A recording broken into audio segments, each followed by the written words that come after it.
Good morning বন্ধুরা, আমার একটি নতুন ব্লগে তোমাদের সবাইকে স্বাগত জানাই।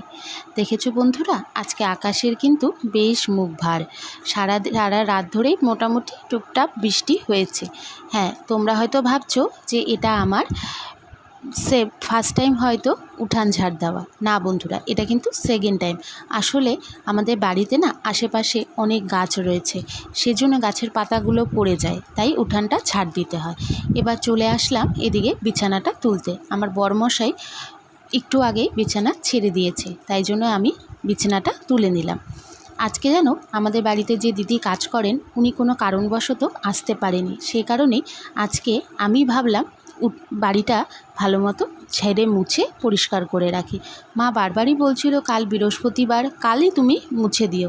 আমি বললাম না, আজকে আর আমাদের বাড়িতে যেহেতু একটা চারপায়া থাকে, তো এবার ও দেখো সারাদিন তো ঘরে এদিক ওদিক ঘুরে বেড়ায়, গায়ের লোম টোম পড়ে, নিজেদেরই একটু কেমন লাগে। সেই কারণেই ভাবলাম যে না, ঘরটা একদম মুছে পরিষ্কার করে রাখি। কারণ আর আমার মা আর আমার স্বামী কোথাও একজন গিয়েছে কোনো একটা কাজে। এবার যেহেতু ওরা বাড়িতে নেই, তাই ভাবলাম ঘরটাকে মুছে নিই। তাই আমি খুব সুন্দর করে ঘরটা মুছে নিলাম। দেখতেই পাচ্ছ, এই ঘরে কিন্তু আমাদের মার্বেল লাগানো আছে, তাই সার্ফ দিয়ে মুছলে না বেশ চকচক করে কিন্তু। আর তোমরা আমার মতো কে কে হাত দিয়ে মুছতে বেশি পছন্দ করো, একটু কমেন্ট করে জানিও তো। আমি না আবার ঠিক লাঠি টাঠিতে ঠিক কমফোর্টেবলি কাজ করতে পারি না। অনেকেই দেখি লাঠি দিয়ে ঘর মোছে, কিন্তু আমার একটু অসুবিধাই হয়।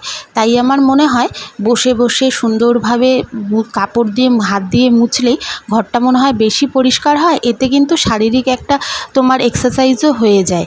তার জন্যে কিন্তু শারীরিক একটা এক্সারসাইজ হওয়াতে কি হয়, আর কিছুই না হোক অন্তপক্ষে পেটের ভুঁড়িটা তো একটু কমেই যায়, তাই না? কি বলো বন্ধুরা তোমরা? আর হ্যাঁ, এই বড় ঘরটা মুছে নিয়ে আমি চলে যাব আমাদের ঘরে। আমাদের ঘরটাকেও একদম সুন্দর করে মুছে নেব, মুছে টুছে পরিষ্কার করে রাখবো, যাতে মা আর ঠাকুর করে যেন মা আসার আগে ঘরটা শুকিয়ে যায়, যাতে বুঝতে না পারে যে আমি ঘর মুছেছি। যদি মা জানতে পারে যে আমি আজকেও ঘর মুছেছি, সেই বকবে আমাকে। আসলে খুব ভালোবাসে তো, আর মা ঠিক চায় না যে আমি বাড়িতে এত কাজ করি। সত্যি অনেক ভাগ্য করেই হয়তো এরকম একটা শ্বশুরবাড়ি পেয়েছি, যেখানে একদম আমাকে আমার একটা মেয়ের মতো করেই রাখে। বউ হিসেবে কখনোই কোনোভাবে রাখেন না। আর জানো তো বন্ধুরা, আমার আর আমার শাশুড়ি মায়ের মধ্যে কিন্তু কোনো ব্যাপার নেই যে এই কাজটা আমার, এই কাজটা শাশুড়ি মা। আমরা যখন যে ফাঁকা থাকি, আমরা সেই কাজটাই তখন করে নিই। দেখো বন্ধুরা, তোমাদের সাথে গল্প করতে করতে আমার কিন্তু স্নানও হয়ে গেল, আর চলে আসলাম ঠাকুর ঘরে। আজকে ঠাকুরের বাসনগুলো না একটু ভালোভাবে মেজে নিচ্ছি।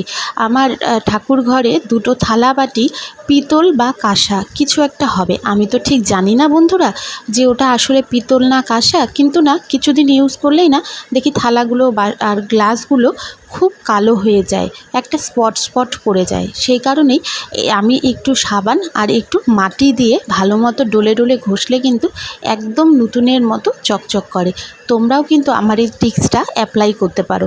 যারা পিতল বা কাঁসার বাসনে ঠাকুরদেরকে ভোগ দাও, তারা কিন্তু আমার এই টিপসটা তোমরা ইউজ করতে পারো। খুব ভালো হবে আশা করি, আর খুব চকচক করে। ঠাকুরের বাসন পরিষ্কার পরিচ্ছন্ন হলেই না দেখতে ভালো লাগে, কি বলো তোমরা? এবার চলে আসলাম ঠাকুর পুজো দিতে। দেখো, আমাদের মহাদেব আছে, কিন্তু আমাদের একটা দুঃখের বিষয়, মহাদেবকে আমরা বেলপাতা দিতে পারি না।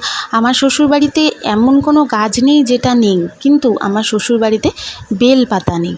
সেই কারণে আমি শুধুমাত্র শিবের মাথায় জল আর সাদা ফুল, নীলকণ্ঠ ফুল, এই ফুল দিয়েই ঠাকুরকে পুজো দিই। কি করব বলো, সেরকম তো জিনিসপত্র নেই যে ওনাকে আমি ঠিকভাবে পুজো করতে পারবো। আর আমি সত্যি কথা বলতে পুজোর অত নিয়ম আচারও জানি না। যেইটুকু আমি মন থেকে পারি, আমি সেইটুকুই আমার মন থেকে আমি ঠাকুরকে ওভাবেই পুজো দিই। তাতে একটা অদ্ভুত তৃপ্তি অনুভব করি। জানি ঠাকুর ঘরটা হলো আমার একটা শান্তির জায়গা, যেখানে বসে আমি খুব সুন্দরভাবে মন শান্তি করে ঠাকুরের পুজো দিতে পারি। সেটা এখন বলে না, আমার ছোট থেকেই অভ্যাস। আমি ছোটোর থেকেই খুব সুন্দর করে ঠাকুরের পুজো দিতে ভালোবাসি। পুজোর উপাস করা সব কিছুই আমি খুব ভালোভাবে ঠাকুরের পুজো দিতে খুব ভালো লাগে। জানো তো বন্ধুরা, এখন বাড়িতে মা চলে এসছে। স্বামীও চলে এসছে। স্বামী আবার খেয়ে দিয়ে বেরোবে, আমারও একটা ইম্পর্ট্যান্ট কাজ আছে, আমিও স্বামীর সাথে বেরোবো। মা তখন বাড়িতে একাই থাকবে। অবশ্য একা বলি কী করে, আমাদের বাড়িতে ওই চারপায়া আছে না টাইগার, টাইগারই মাকে পাহারা দেবে। ও তোমার দ্বিতীয় ছেলে, আমার দেওরই বলতে পারো। আমার বড়কে ভীষণ ভালোবাসে জানো তো, এত ভালোবাসে যে আমিও ওকে ভালো না বেসে পারি না।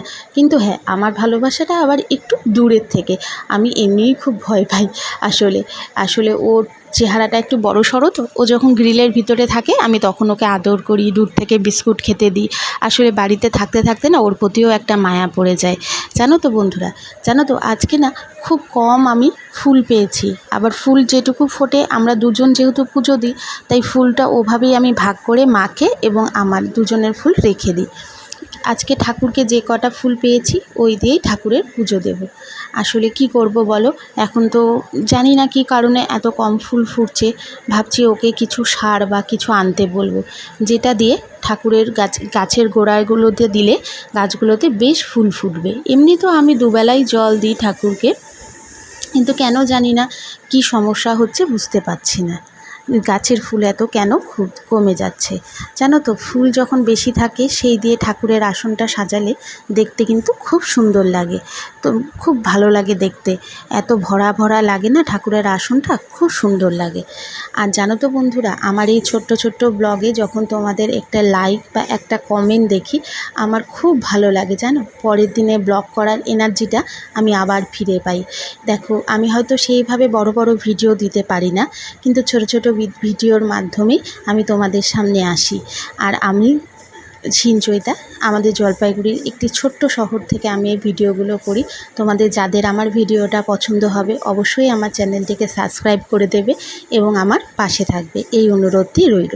দেখো, তোমাদের সাথে গল্প করতে করতে পুজো শেষ হয়ে গেল। কালকে আবার আসবো।